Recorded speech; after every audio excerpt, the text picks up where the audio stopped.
امي هتعمل لنا النهارده مكرونه بشاميل. حاضر ان شاء الله. طب انت ليه بتقولي ان شاء الله بقى؟ ما برتاحلهاش انا دي. شوفي الواد يا ولا، ربنا قال ولا تقل لشيء اني فاعل ذلك غدا الا ان يشاء الله. هعملها لك ان شاء الله.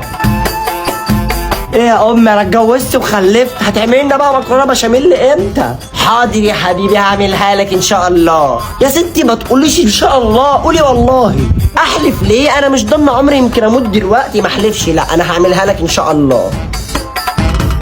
يا ستي ابني كبر وبقى نفسه يدوق مكرونه بشاميل، هتعملها لنا امتى؟ يا اختي بطل الله اكبر. لا عينيا هعملها له ان شاء الله. يعني امتى؟ مش عارفه يا حبيبي، هشوف لسه ان شاء الله. ان شاء بقى.